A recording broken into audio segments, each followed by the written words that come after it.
Good morning, everybody. Carpo with the coffee.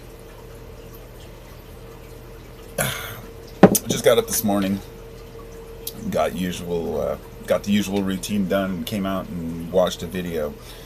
And I always like to learn something in the morning. And I ended up clicking on a video that I already had in my collection. I didn't realize I'd already seen it. It was about psilocybin mushrooms, but it was actually about an awakening. It was what was his name? Gary Weber, I think, who claimed to have a kundalini awakening years ago, and that I guess he's only done psychedelics once or never done them. But anyway, in the comment section, there was a discussion about whether or not psychedelics can help you attain this state of awareness, and it was the usual loaded comment section with the people who said, "Hey, I've taken psychedelics and had these experiences, and they can lead you there to this awareness," and others saying, "Well, I've attained it without psychedelics. I don't need this state of awareness, or I don't need psychedelics to attain this." And then there's the me who's standing by saying, "Who says that we need to attain this state of awareness at all?" And that's the question I'm posing here: is why do we seem to assume that reaching a state of calm mind is really the goal of meditation? Or I shouldn't say the goal of meditation, rather that the calm state of mind attained through meditation is the goal of life, or one of the goals. And I tend to agree that that meditative state is desirable. But the guy who was doing the speaking, his name was Gary Weber, he was saying that when he had this awakening years ago, something snapped, which they call the kundalini snap, is probably what he's talking about. And I haven't experienced this, but I've heard about it a lot. And from then on, he said his mind was calm, that it was clear, that he didn't have any, wild thoughts running in his head. Now, over the years, I've been able to calm my mind at will, and I can attain a calm state of mind at any time, but I choose not to.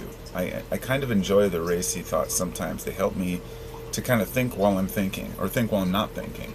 Anyway, I've learned to appreciate the dual state of mind. It's not duality. It's rather that we have a calm and a busy state of mind. Now, he was speaking about how he's attained this calm state of mind permanently. And the first thing I asked myself was, why? Why would you want that? And how does it help you? And does it help you? And if so, should we all be looking towards this calm state of permanent awareness?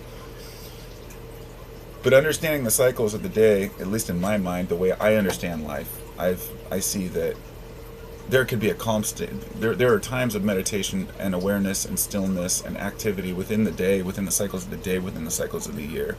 Like they speak about the winter as being the time for learning, the time for sleep. The same thing as nighttime. Winter is nighttime in the bigger picture. But all of these are just cycles upon cycles, and the question is there something we don't have as humans that we've lost or that we're working towards attaining? And these would be the questions to ask, because otherwise we're just assuming it's a better state of mind. It's either A, nature wants us to meditate towards this state of awareness because it brings us closer to God, if you call it that, or the universe, or just because it makes us more calm-minded while we live these short lives and then die. But either one of those things keep us calm and happy. Is that really what we should be doing? On the other hand, attaining that state of mind, it would either be, I guess, nature's will, or our idea that being in that state would make us happier. Now, seeing gurus and spiritual masters and whatnot, or whatever they call themselves, I can't say they're spiritual masters because I haven't been in the presence of their teachings, so I really don't know. But some of these people appear to be very happy, very together, very their lives are happy. Let's take like the Dalai Lama and some of the gurus that I've seen. They seem to be happy. They seem to be in a state of awareness and enlightenment, but to do that requires a lifestyle that separates them from the normal working class of humans.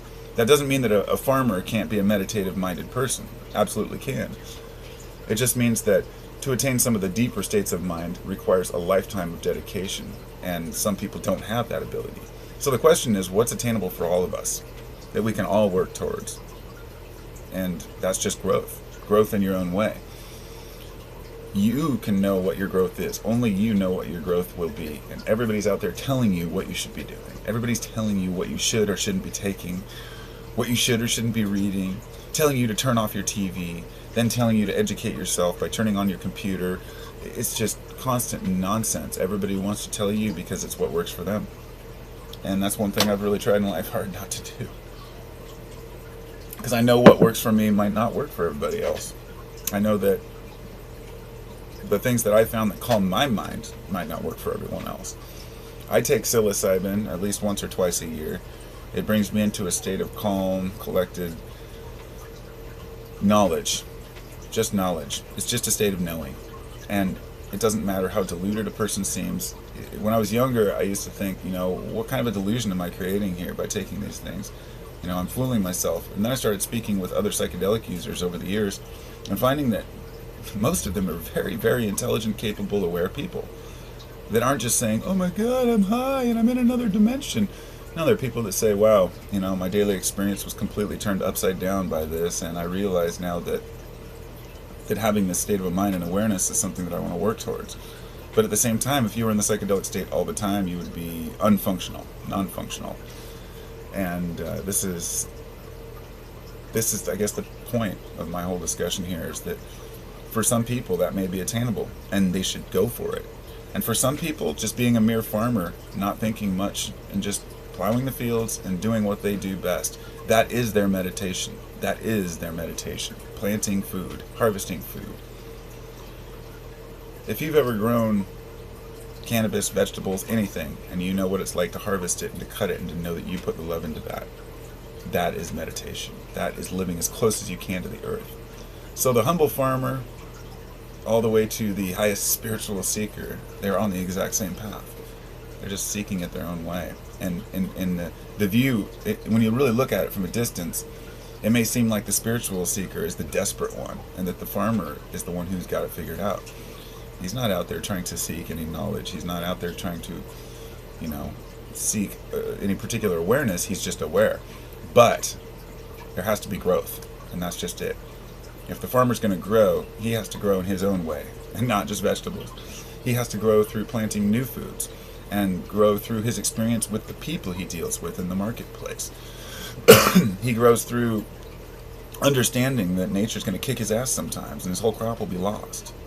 He's going to grow through knowing that there will be good and bad years, and he understands the balance of life through his own methods. The banker is no different. Every single person who has something that they're doing in their life, which is pretty much everybody, is learning through it and growing through it. So it's just a matter of observing the growth and seeing that you've actually grown. And that's my opinion. Because growth is the only thing that makes me happy. Growth and love. Having love around me and knowing that I'm doing the best I can. And that is growth. So, meditative states of awareness, is there a permanent state we're supposed to attain? I wouldn't count on it. I really wouldn't count on it. In other words, is there a one-size-fits-all diet for food? No, and there never will be. Is there a one-size-fits-all diet for spirituality and awareness? No, and there never will be. And as long as we remember this, we can choose our paths. So we're not seeking to see what's the right path for me. Just follow it and go. Hope that made sense. Take care.